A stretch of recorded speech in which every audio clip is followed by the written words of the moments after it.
मेरा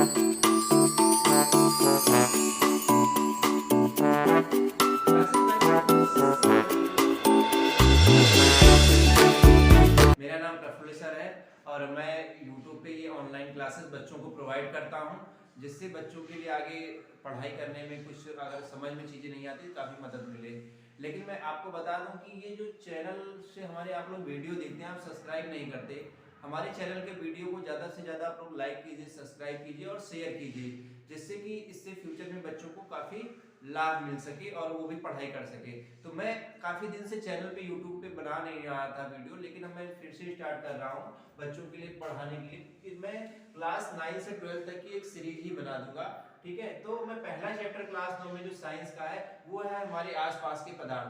तो हम इस चैप्टर में सबसे पहले ये जानेंगे कि हमारे पदार्थ होते क्या हैं। पदार्थ जिनको हम इंग्लिश में बोलते हैं मैटर। हम लोग अपने आसपास जितने भी सारी चीजें देखते हैं, आसपास की वस्तुएं, वो सारी वस्तुएं क्या कहलाती हैं, चाहे वो सजीव हो या निर्जीव हो। सजीव भी इसमें आती है और इसमें निर्जीव भी आती है। दोनों तरह की वस्तुओं को हम पदार्थ कहते हैं, चाहे वो सजीव हो चाहे निर्जीव हो। आसपास दिखने वाली लगभग सारी की सारी वस्तुओं में सजीव जो पदार्थ कहलाती है। हमारा शरीर भी क्या है, एक प्रकार का पदार्थ है। हम लोग पहले पढ़ते थे पदार्थ किससे मिलकर बना है, 5 तत्व होते हैं, क्षिति, जल, पावक, गगन, समीर, इन सब से मिलकर बना हुआ है। लेकिन पदार्थ जो है हम आज पढ़ेंगे, जो इस टॉपिक में है, हमारे पाठ का नाम ही क्या है, आसपास के पदार्थ। हम आसपास पदार्थों के बारे में जो देखते हैं, उनसे जो हमें विश्लेषण मिलता है, जो हम निष्कर्ष निकालते हैं और जो हमारे वैज्ञानिक स्वरूप को प्राप्त करने की चीजें हैं, हम उसके बारे में पढ़े हैं। हमने बताया आसपास की जितनी वस्तुएं होती, चाहे वो सजीव हो चाहे वो निर्जीव हो, वो सारी क्या है, पदार्थ हैं। तो पदार्थ क्या है, इसकी एक सुंदर सी परिभाषा होती है। वे वस्तुएं जो स्थान घेरती हैं और जिसमें भार होता है, उन्हें पदार्थ कहते हैं।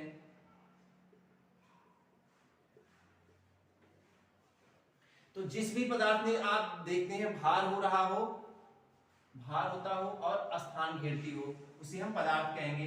जो वस्तु स्थान नहीं घेरती या जिसमें भार नहीं होता, उसे हम पदार्थ नहीं कहते। जैसे ये हम स्नेह हो गया, घृणा हो गई, ये सभी क्या है, ये सब ना दिखती है ना स्थान घेरती, सब पदार्थ नहीं है।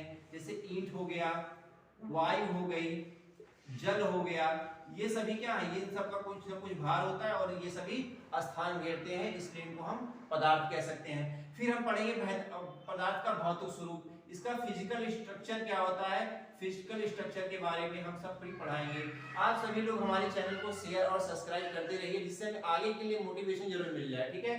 तो पदार्थ का भौतिक स्वरूप, फिजिकल स्ट्रक्चर हम लोग जानते हैं। पहली चीज तो पदार्थ क्या है, पदार्थ को हम देखते हैं तो पदार्थ कैसे दिखता है। पहली चीज तो हम जानते हैं पदार्थ के अनेक रूप हैं। कई रूपों में पदार्थ को हम प्राप्त करते हैं, अनेकों रूप में पदार्थ है। कोई लिक्विड, सॉलिड, गैस, ये सब भी है। और हम जानते हैं, लेकिन जो मेन पदार्थ बना है, जैसे हम जानते हैं कि एक बिल्डिंग जो है छोटी छोटी ईंटों से मिलकर बनी होती है, उसी प्रकार एक पदार्थ क्या होता है, अत्यंत सूक्ष्म पदार्थों से मिलकर बनता है, अत्यंत सूक्ष्म कणों से मिलकर बना होता है। पदार्थ अत्यंत सूक्ष्म कणों से मिलकर बना होता है। और ये जो सूक्ष्म कण है, ये हमारी आंखों से दिखाई नहीं पड़ते। ये सूक्ष्म कण जो होते हैं, ये हमें अपनी नग्न आंखों से दिखाई नहीं पड़ते। तो यहाँ लिखिए पदार्थ सूक्ष्म कणों से बनकर बना है, ये नग्न आंखों से नहीं दिखाई पड़ता, नग्न आंखों से नहीं दिखाई पड़ता, क्योंकि इन पदार्थ के कणों का आकार इतना छोटा है कि इन्हें आसानी से आंखों से देख ही नहीं सकते, ठीक है। तो इन पदार्थों को हमको देखने के लिए सूक्ष्मदर्शी या इलेक्ट्रॉन दूरदर्शी की आवश्यकता, सूक्ष्मदर्शी की आवश्यकता होती है। तो ये पदार्थ का स्वरूप है, ठीक है। तो हम इसके बाद पढ़ेंगे पदार्थ के गुण कौन कौन से होते हैं। पदार्थ हमने शुरू पढ़ लिया, कितने छोटे होते हैं हमको दिखाई नहीं पड़ता, अत्यंत छोटे पार्टिकल से, अत्यंत छोटे कणों से मिलकर बना होता है। ये स्थान घेरते हैं, इसमें भार होता है। जैसे जितनी वस्तुएं आप अपने आसपास देखते हो सभी क्या आती है, पदार्थ के अंतर्गत आती हैं। इसके बाद हम पढ़ेंगे पदार्थ के कणों की क्या क्या विशेषताएं होती हैं, उनमें भी कुछ गुण होते हैं। तो जिस प्रकार हमने बताया था ना, कोशिका क्या होता, हमारा शरीर क्या है, शरीर की इकाई जो होती है वो कोशिका होती है। इसको हम जो है बायोलॉजी में पढ़ते हैं। इसी प्रकार जो पदार्थ की इकाई होती है, पदार्थ की इकाई को हम परमाणु बोलते हैं। पदार्थ की सबसे छोटी इकाई को हम परमाणु बोलते हैं, और परमाणुओं के समूह से मिलकर के क्या बनता है, अणु बनता है। ठीक है, तो ये सभी जो है यहाँ पे हम पदार्थ की जो इकाई होती है और शरीर की इकाई कोशिका। ठीक, तो हमने बताया कि हम पदार्थ की विशेषता के बारे में पढ़ेंगे, पदार्थ की क्या क्या विशेषता होती है, उसके क्या क्या गुण होते हैं पदार्थ के। ठीक है, तो पदार्थ के जो गुण होते हैं, अब हमको पदार्थ तो दिखता नहीं है तो हम इसके गुणों के बारे में कैसे जानते हैं, केवल हम इसको देख करके महसूस करके ही हम पदार्थ के गुणों के बारे में अंदाजा लगा सकते हैं। ठीक है, तो इसका जो पहला गुण है, तो पदार्थ के कण क्या होते हैं, निरंतर गतिशील होते हैं। पदार्थ के कण, इसका पहला गुण है पदार्थ के कण निरंतर गतिशील होते हैं। अब पदार्थ के कण निरंतर गतिशील होते हैं, तो जैसे हम क्या होता है, हम कहीं बैठे हैं घर पे कमरे में और खाना बन रहा होता है, तो उसकी सुगंध रोटी की या सब्जी की ये सब हमारे नाक तक पहुंच जाती है। तो वो कण क्या होते हैं, वो उस पदार्थ से ऊष्मा ग्रहण करते हैं, ऊर्जा ग्रहण करते हैं, और वो इतने गतिशील होते हैं, जितनी ऊर्जा पाते हैं हमारे पास तक पहुंचते हैं, हमको मिलता है। तो उससे हमें ये पता चलता है पदार्थ के कण क्या होते हैं, निरंतर गतिशील होते हैं। और दूसरा इसमें पदार्थ की विशेषता है, पदार्थ के कणों के बीच रिक्त स्थान होता है। अभी हम आगे आपको बताएंगे, जब हम पदार्थ के प्रकार बताएंगे तो उसमें बताएंगे किस प्रकार पदार्थ के कणों के बीच रिक्त स्थान होता है। पदार्थ के कण होते हैं दो, तो उनके बीच में खाली जगह होती है। जैसे दो पदार्थ के कण हो गए, ये इनके बीच में ये जो खाली जगह होती है थोड़ी बहुत, ठीक है। तो देखो पदार्थ के कण में खाली जगह होती है, इसीलिए हम पदार्थ को क्या करते हैं, तोड़ सकते हैं। इसको हम, जैसे हम नदी में गोताखोर क्या होता है, तैर रहा होता है, तो पानी को हटा सकता है हाथ से, पानी को काटता है, पानी के कणों को काटता है, इसलिए वो आसानी से तैर पाता है। तो इससे हमें ये पता चलती है पदार्थ के कणों के बीच रिक्त स्थान होता है, क्योंकि गोताखोर भी पानी को आसानी से काट सकता है। ठीक है, ये दूसरी विशेषता हो गई। तीसरी विशेषता होती है कि जो पदार्थ के कण होते हैं एक दूसरे को आकर्षित करते हैं, चाहे छोटे कण हो और चाहे बड़े कण हो, सभी एक दूसरे को आकर्षित करते हैं और एक अंतर आणविक आकर्षण बल द्वारा वो एक दूसरे से जुड़े होते हैं। तो यहाँ मैं तीसरा बता रहा हूं, पदार्थ के कण एक दूसरे को आकर्षित करते हैं। तो आपके एग्जाम में दे देते हैं स्कूल वाले, पदार्थ के कणों की क्या विशेषताएं होती हैं, आप लिखिए। दिए दे देंगे कि 4-5 पदार्थ के नाम दे देंगे, बता देंगे कि आप इन पदार्थों में से बताइए कौन सा मैटर है, कौन सा पदार्थ है और कौन सा नहीं है। ठीक है, तो हमने पदार्थ के कणों की ये विशेषताएं पढ़ लिया। पदार्थ की विशेषता क्या हुई, देखने में कैसा होता है। अब हम पढ़ेंगे पदार्थ की अवस्थाएं, पदार्थ कितने प्रकार की होती है, अवस्था के आधार पर इसे कितने भाग में बांटा गया है। तो हम लोग जानते हैं पदार्थ के प्रकार, तो इसे अवस्था के आधार पर तीन भागों में बांटा गया है, या 3 प्रकार के पदार्थ होते हैं। पहला आप लोग जानते हैं ठोस होता है, जिसको सॉलिड कहते हैं। दूसरा द्रव होता है, जिसको लिक्विड कहते हैं। गैस। तीसरा गैस होती है। ठीक है, तो हम ठोस उन वस्तुओं को कहते हैं, देखो, जिनका आकार, इन पदार्थ का क्या होता है, कुछ न कुछ आकार होता है और कुछ न कुछ इनका आयतन होता है। तो इनका आकार और आयतन, वे पदार्थ जिनका आकार भी क्या हो, निश्चित हो, और आयतन भी निश्चित हो, उन्हें हम ठोस कहते हैं। जिसका आकार भी निश्चित होता है, जिसका आयतन भी निश्चित होता है, उन्हें ठोस कहते हैं। जैसे ईंट हो गई, ईंट का भी आकार होता है और उसका आयतन भी होता है कुछ, क्योंकि अगर हम ईंट को तोड़ देंगे, दूसरे आकार का कर देंगे तो उसे ईंट नहीं कहा जा सकता है। तो ईंट हो गई, मेज हो गई, पेन हो गई, ये सभी क्या होते हैं, ये सब एग्जाम्पल है ठोस के। इसके बाद हम द्रव में आए। द्रव का आकार और आयतन की बात करेंगे तो द्रव का जो आकार होता है ये, क्योंकि ये इसमें क्या होता है तरलता का गुण होता है, लिक्विडिटी होती है, तो ये क्या होता है किसी भी आकार का हो सकता है। हम गिलास में रखे तो गिलास के शेप का था, अगर हम इसको जो है किसी बड़े तस्तरी में बर्तन में रखते तो उसके आकार का हो गया, ठीक है। तो इसका आकार क्या होता है अनिश्चित होता है, इसका आकार फिक्स नहीं होता द्रव का, आप जमीन पे फेंक देंगे तो फैल जाएगा। आयतन क्या होता है, लेकिन इसका आयतन जो होता है द्रव का वो निश्चित होता है, क्योंकि अगर एक लीटर पानी आपने लिया है तो 1 लीटर जल लिया तो 1 ही लीटर रहेगा, ना कि आप गिलास में या बाल्टी में रखेंगे तो वो 2 लीटर हो गया। तो उतना इसका आयतन जो होता है निश्चित होता है। वे पदार्थ जिनका आयतन निश्चित होता है और आकार अनिश्चित होता है उन्हें हम द्रव कहते हैं। इसमें जल हो गया, जैसे इसमें दूध हो गया, इसमें कुछ ऑयल भी तेल हो गया, ठीक है। ये सारे का कोल्ड ड्रिंक्स इसमें आता है, ये सभी द्रव पदार्थ हो गए। इसके बाद हम गैस की बात करेंगे। गैस का आकार और आयतन कैसा होता है, तो हम लोग जानते हैं गैस का जो आकार होता है, गैस को हम किसी बर्तन में रख नहीं सकते, क्योंकि हम लोग खुद जब धुआं होता है घरों पे देखें तो वो बहुत तेजी से फैलता है और उसको पकड़ करके इकट्ठा रख पाना आसान नहीं होता है। तो हम जो गैस का आकार होता है यह अनिश्चित होता है, आप जिस बर्तन में गैस को रखोगे उसी का आकार ले लेती है गैस, और गैस का आयतन भी क्या होता है अनिश्चित होता है। अगर इसको आपने फ्री कर दिया तो उसके बाद पता नहीं ये गैस किधर जाएगी, किधर होगी, कम या ज्यादा, आप कुछ इसका अंदाजा नहीं लगा सकते। तो गैस में जैसे जलवाष्प आता है, जलवाष्प, इसको भाप कहते हैं, धुआं इसी में आता है, गैस का ही रूप होता है, ये सभी गैस के उदाहरण है, ठीक है। तो ये हमने बताया आपको इसके पदार्थ के प्रकार, उनकी अवस्था के आधार पर। हम इसके बाद इनके कुछ कणों के बारे में जानेंगे।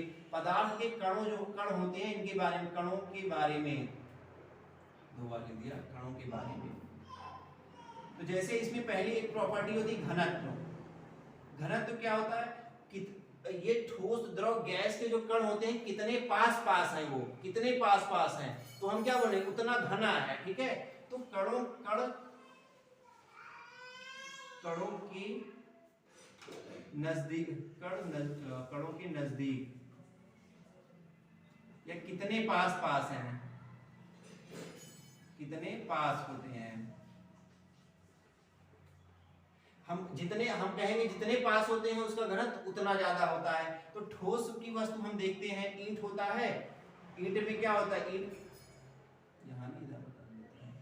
ये हम जानते हैं ठोस के कण क्या होते हैं, इसे इनके बीच में पास पास होते हैं, ये इस तरह इनके बीच में बहुत थोड़ा स्थान होता है, ठीक है। तो ठोस के कण में क्या होता है, घनत्व सबसे ज्यादा होता है, घनत्व ठोस में सबसे ज्यादा। द्रव में क्या होता है, द्रव के कण जो है, द्रव के कण का जो घनत्व होता है वो थोड़ा सा इस तरह होता है, उनके कण में थोड़ा जगह ज्यादा होती है, आकर्षण बल कम होता है, तो घनत्व इनका द्रव ठोस से कम होता है। द्रव का जो घनत्व होता है ठोस से कम होता है। फिर गैस आती है। गैस जो होती है इसका घनत्व तो सबसे कम होता है, क्योंकि गैस के कण कहाँ पे हैं आपको पता नहीं चलेगी, बहुत ज्यादा डिस्टेंस होती है, इनके कणों के बीच में आकर्षण बल लगभग नगण्य होता है, जैसे आप फ्री करते हो तो ये उड़ जाते हैं, ठीक है।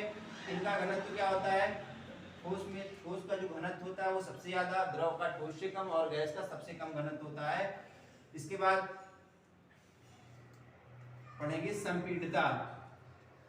संपीड़ितता क्या कहती है, हम किसको कितना दबा सकते हैं, किसी भी हम द्रव के जो पदार्थ हैं इनको हम कितना कंप्रेस कर सकते हैं, एक दूसरे के पास ला सकते हैं, नजदीक ला सकते हैं।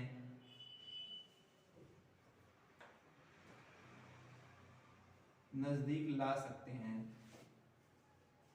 हम इसकी परिभाषा ऐसे लिखते हैं, पदार्थ का वह गुण जिसमें हम पदार्थ के कणों को एक दूसरे के पास लाते हैं, तो इस गुण को संपीड़ितता कहते हैं। तो नजदीक ला सकते हैं कितना, तो वही संपीड़ितता कहलाती है। अब हम ठोस है, अगर ठोस वस्तु है उसको हम दबा के पास लाएंगे उसके कणों को, तो क्या होगी, टूट जाएगी, ठीक है। इसका मतलब ठोस के कण पहले से ही पास पास होते हैं, तो ठोस में जो संपीड़ितता का गुण होगा सबसे कम होता है। द्रव है, द्रव में क्या होता है, ठोस से ज्यादा होता है। द्रव के कण को हम बीच में थोड़ी बहुत जगह होती है तो थोड़ा हम पास पास ला सकते हैं। इसके बाद गैस है, गैस के कण में क्या होता है, सबसे ज्यादा कंप्रेसिबिलिटी होती है, सबसे ज्यादा ये दबाव को झेल सकते हैं, इसीलिए हम गैस को क्या करते हैं, बड़े बड़े कंटेनर्स में, बर्तन में रखा जा सकता है, ठीक है, क्योंकि गैस में क्या होता है, संपीड़ितता का गुण सबसे ज्यादा होता है और सबसे कम ठोस में होता है। इसके बाद हम पढ़ेंगे तरलता का। हम लोग जानते हैं द्रव क्या होता है, ठोस जो होती है इसमें बहने का गुण नहीं होता, ये तरलता नहीं होती, ठोस बहता नहीं है। द्रव द्रव है, द्रव में तरलता का गुण ठोस से ज्यादा होता है। द्रव में आप फर्श में फेंक दीजिए, देखिए द्रव बहता है, जिधर की तरफ ढलान होगी उधर तरफ बहेगा। तो ठोस में तरलता का गुण होता है, बहाव होता है। गैस में तरलता सबसे ज्यादा होती है, सबसे ज्यादा गैस में तरलता होती है, क्योंकि जो है इसके पार्टिकल के बीच आकर्षण बल सबसे कम हो, जितना ज्यादा आकर्षण बल कम होगा उतनी ज्यादा तरलता होगी। इसके बाद है दृढ़ता। दृढ़ता मतलब कठोर, कोई वस्तु कितनी कठोर है। तो आप लोग जानते हो ठोस वस्तु क्या होती है, सबसे ज्यादा कठोर होती है। ठोस के कण बहुत पास पास होते हैं, इसकी वजह से इसमें दृढ़ता ज्यादा होगी। फिर इसके बाद द्रव है, द्रव में ठोस से कम होती है, ठोस से कम दृढ़ता होती है। और गैस में जो है सबसे कम दृढ़ता होती है, क्योंकि गैस को हम आसानी से दबाया जा सकता है, कंप्रेसिबिलिटी या संपीड़ितता सबसे ज्यादा होती है। इसके बाद इनके कणों के और गुण है, जैसे कि ये बहुत तेजी से गति करते थे, एक दूसरे के पास चले जाते थे।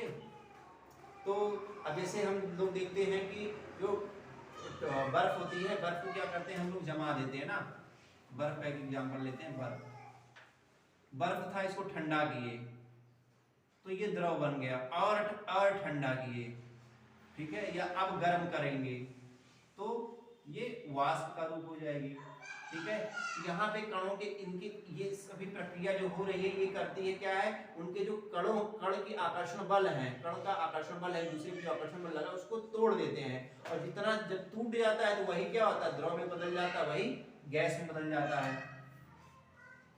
फिर हम पढ़ेंगे इस पदार्थ को प्रभावित करने वाले कारक कौन कौन से हैं, कैसे पदार्थ प्रभावित होता है। पदार्थ को प्रभावित करने वाले कारक कैसे इफेक्ट होता है।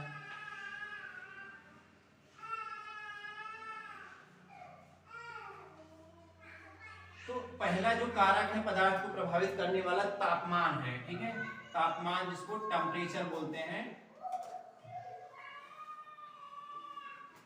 ये तापमान जो है क्या करता है, पदार्थ को प्रभावित करता है। कैसे, जैसे हमने कोई द्रव लिया जल, और हम जल को क्या करेंगे, इसका तापमान कम कर देते हैं। तापमान कम कर देंगे तो ये क्या बन जाएगा, बर्फ बन जाएगी, ठोस हो जाता है।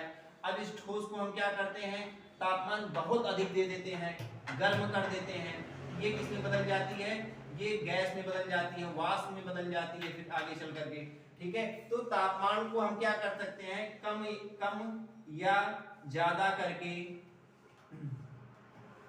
अवस्था को परिवर्तित कर सकते हैं, अवस्था को परिवर्तित कर सकते हैं। इसीलिए जो है, इसीलिए हम कहते हैं तापमान क्या करता है, पदार्थ को प्रभावित करता है, उसकी वस्तु को, उसको मतलब ठोस हो गया, द्रव हो गया, गैस हो गया, इन अवस्थाओं को भी क्या करता है, तापमान प्रभावित कर देता है, ठीक है। तो पहला कारक था तापमान। दूसरा इसमें कारक है वो है दाब, जिसको हम कहते हैं प्रेशर। प्रेशर लगाकर भी हम क्या कर सकते हैं, अत्यधिक दाब होगा,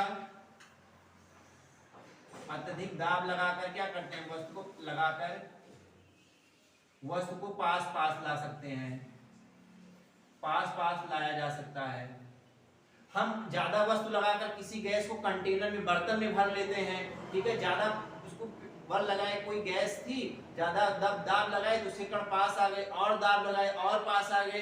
फिर एक समय ऐसा आता है वो दाब लगाने से लिक्विड में कन्वर्ट होने लगते हैं और उसको हम बर्तन में भर लेते हैं। जिस प्रकार हमारे घर के जो सिलेंडर होते हैं खाना बनाने वाले, उन सब में ये दाब के द्वारा, दाब लगा करके उस गैस को, उस एलपीजी जो गैस होती है, जो प्रोपेन गैस होती है, उसको कंटेनर में भरा जाता है। तो ये दाब और तापमान जो कारक, अगर हम ज्यादा दाब लगाएंगे तो क्या होगा, उनको हम आसानी से इकट्ठा कर सकते हैं, ठीक है। अगर दाब कम होगा तो उनके बीच में आकर्षण बल ज्यादा होता है, दाब के द्वारा उनके आकर्षण बल के, जो पदार्थ के कणों के आकर्षण बल है, उनको हम आसानी से तोड़ भी सकते हैं।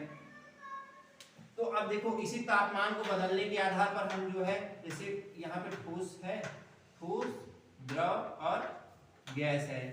अगर हम किसी चीज को, कोई ठोस है वस्तु, उसको हम द्रव में बदलते हैं, ठोस को अगर हम द्रव में बदलते हैं उसको वो कहते हैं संगलन,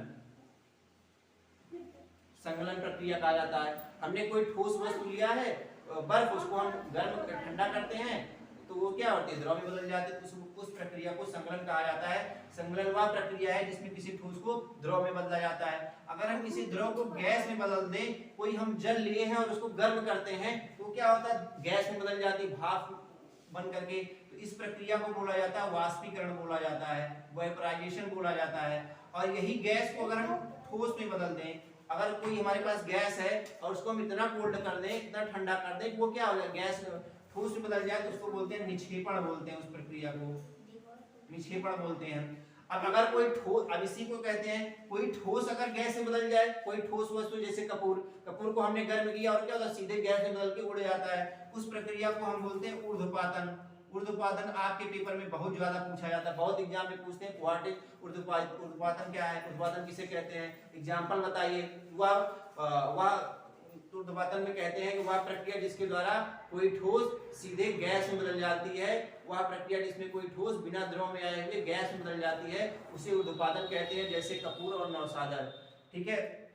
अब हम कोई गैस को अगर हमें एक वाष्पीकरण हो गया, अब कोई गैस है, जैसे हमारे पास जल है, जल जो है भाप के रूप में आसमान में जाता है, बरसात होती है तो वो फिर जल की बूंदों में कन्वर्ट हो जाता है। तो जब जो है गैस कोई द्रव में बदलना शुरू हो जाती है, उस प्रक्रिया को संघनन कहते हैं। कोई गैस द्रव में बदलना शुरू हो जाती है, गैस है और उसको हम द्रव में बदल देते हैं, तो वो क्या कहलाती है, वो संघनन कहलाती है, उस प्रक्रिया को संघनन कहते हैं। अब कोई द्रव अगर हमें ठोस में बदलना, कोई जल लिए उसको हम ठोस में बदल दें, तो हम क्या करते हैं, फ्रिज में ले जाके रखते हैं और जम जाती है, उसको जमना कहते हैं। जमा करके हम जो है किसी भी द्रव को ठोस में बदल सकते हैं। तो ये सारी प्रक्रियाएं थी जो इन तापमान को बदलने से होती रही थी, और इन सारी प्रक्रियाओं के बारे में आप लिख सकते हैं, मैं तो केवल आपको समझा रहा हूँ। ठीक है। इसके बाद मैं आपको बता रहा हूँ कि दो चीजें और हैं, एक होता है गलनांक और एक होता है क्वथनांक। तो ये क्वथनांक, तो ये दोनों चीजें भी पेपर में बहुत पूछी जाती हैं। इसे कहते हैं वह तापमान जिस पर कोई वस्तु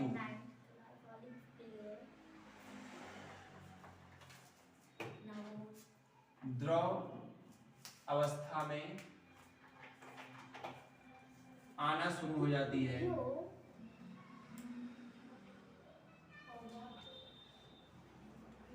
उसे या उस तापमान को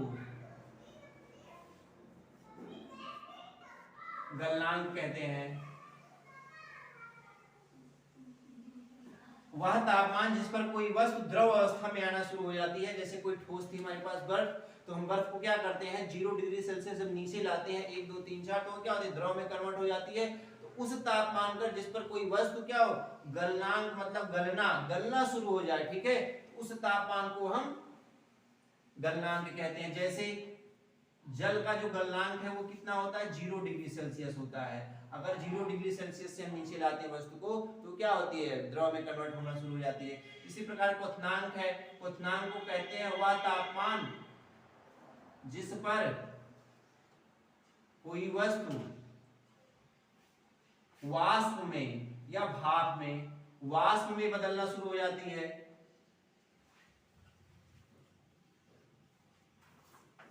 वाष्प में बदलना शुरू हो जाती है। वह तापमान जिस पर कोई वस्तु वाष्प में बदलना शुरू हो जाती है, उस तापमान को क्वथनांक कहते हैं। जैसे एक 100 डिग्री सेल्सियस है, 100 डिग्री सेल्सियस 100, जल का क्वथनांक 100 डिग्री सेल्सियस होता है। अगर 100 डिग्री सेल्सियस से हम ऊपर जल को ले जाते हैं, गर्म करते हैं, तो वो भाप में बदलना शुरू हो जाती है, तो उसको बोलते हैं 100 डिग्री सेल्सियस को क्वथनांक। और हम एक पढ़ते हैं कि ये जो 100 डिग्री सेल्सियस है, ये तो सेल्सियस का पैमाना है, ये जो 100 डिग्री सेल्सियस है, क्वथनांक जो होता है, क्वथनांक या गलनांक, गलनांक जल का 0 डिग्री सेल्सियस हुआ, और क्वथनांक 100 डिग्री सेल्सियस। तो ये सेल्सियस पैमाने पे, हमारे यहाँ भारत में सेल्सियस पैमाना प्रचलित है, लेकिन जब यही हम देखते हैं केल्विन में, ठीक है, हम जानते हैं जो तापमान है, टेम्परेचर है, तापमान, इसकी इकाई जो है केल्विन कहलाती है, केल्विन में मापा जाता है। आज के समय में क्योंकि केल्विन क्या है, इसको हम काफी माइनस तक, काफी नेगेटिव तक हम जैसे गलनांक है 0 डिग्री सेल्सियस, 0 डिग्री सेल्सियस गलनांक को हम 273 केल्विन बोलते हैं, ठीक है। 100 डिग्री सेल्सियस तापमान है, इसको हम 373 केल्विन बोलते हैं। अगर हम यही 373 केल्विन या 273 जो केल्विन है ये माइनस 273 केल्विन हो जाए, इससे नीचे कोई वस्तु संभव नहीं है माइनस 273 से नीचे हो।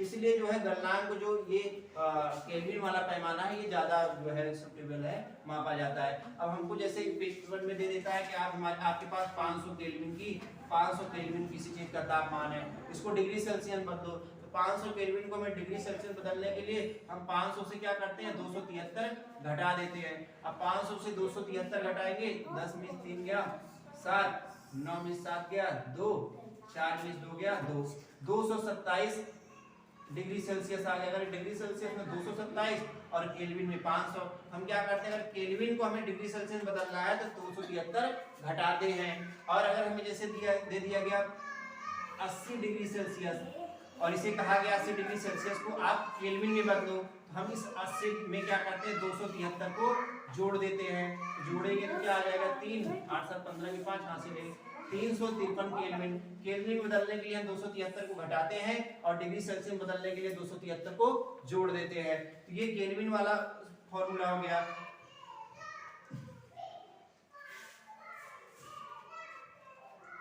इसके बाद हम देखिए ये चैप्टर तो यहाँ पे क्लोज होता है। जैसे कि और हमने आपको पढ़ा था वाष्पीकरण। हम जानते हैं जो वाष्पीकरण होता है हमारे शरीर में जल की बूंदों का वाष्प बनने की प्रक्रिया वाष्पीकरण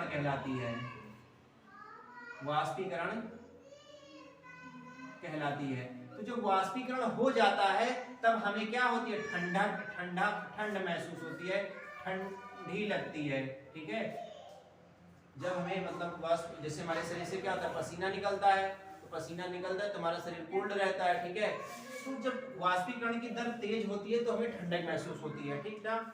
हम जो है हम गर्मियों के दिन पे क्या होता है, हम लोग गर्मियों के दिन में इसी वजह से सूती कपड़े पहनते हैं, सूती वस्त्र पहनते हैं, क्योंकि सूती वस्त्र क्या होते हैं वाष्पीकरण की दर को बढ़ा देते हैं और हमें ठंडक लगती है, हमें गर्मी कम लगती है, ठीक है। इसलिए हम लोग क्या करते हैं गर्मियों में सूती कपड़े पहनते हैं। हम काले कपड़े नहीं पहनते, हम काले कपड़े जो है नहीं पहनते ठंडियों, क्योंकि काले कपड़े अगर पहने काला रंग ऊष्मा को अवशोषित कर लेता है और हमें और गर्मी लगती है, ठीक है। तो हमें ज्यादातर सूती वस्त्र, सफेद वस्त्र ये पहनते हैं। हम घड़े में क्या होता है, हम घड़े में ठंडा पानी, घड़े में पानी रख देते हैं और थोड़ी देर बाद वो क्या होता है वो पानी जो है ठंडा हो जाता है, गर्म पानी, क्योंकि घड़ा क्या करता है उसकी ऊष्मा को अवशोषित कर लेता है, जो ऊष्मा उसको बाहर निकाल देता है और वहां पे हमें ठंडक महसूस होती है। ठंडा पानी पीने के लिए हम घड़े का यूज करते हैं, ठीक है। ये मैंने आपको हमारे आसपास जो पदार्थ था इसमें हम इंपॉर्टेंट जो चीजें थी वो आपको मैंने बताई, ठीक है। तो ये सारी चीजें इंपॉर्टेंट थी, आपको उम्मीद है आ गया होगा। इसके बाद मैं आपको थोड़ा सा और बता देता हूँ कि जो पदार्थ की अवस्था है, ये अवस्था आज के समय में 5 प्रकार की होती है। पहले के समय में 3 थी, लेकिन आज के समय में ये 5 हो गई। जिसमें पहला मैंने अभी आपको बताया ठोस होती है, दूसरा मैंने बताया आपको द्रव होती है, सॉलिड हो गई, लिक्विड हो गया, तीसरा मैंने बताया आपको गैस होती है, ठीक है। लेकिन चौथा इसमें प्लाज्मा होती है। ये प्लाज्मा जो होता है ये गैस का ही रूप होता है, ठीक है। ये प्लाज्मा गैस, ये जो सूर्य और तारों के पास प्रकाश है वो प्लाज्मा की वजह से है। इसी प्लाज्मा की वजह से ये सूर्य और तारे चमकते हैं। वो एक प्लाज्मा क्या है, गैस का रूप है। ये जो है पदार्थ का, ये जो है मैटर का चौथा रूप है, ठीक है। पांचवा जो रूप है उसे बोस आइंस्टाइन कंडेंसेट बोलते हैं। तो ये 5वां प्रकार है। हमारे देश के वैज्ञानिक थे सत्येंद्र बसु, इन्होंने जो है ये अवस्था खोजी थी, ठीक है, ये अवस्था, और इसी के नाम से जो है आइंस्टीन का नाम जुड़ गया, तो बोस आइंस्टीन कंडेंसर, ये पांचवा प्रकार है। आज के समय में हम पदार्थ की 5 अवस्थाएं होती हैं, लेकिन जो बुक्स वगैरह होती हैं जो है उसमें केवल 3 ही प्रकार के बारे में, मुख्यतः सॉलिड, लिक्विड और गैस, इन्हीं 3 चीजों के बारे में पढ़ा जाता है, ठीक है। तो ये जो है कक्षा 9 का पार्ट 1 था। हमें उम्मीद है आपको अच्छे समझ में आई होगी। तो आप लोग ज़्यादा से ज़्यादा लाइक और शेयर और सब्सक्राइब इस चैनल को जरूर कर दीजिएगा, और भी अपने मित्रों को शेयर कर दीजिएगा। Thank you.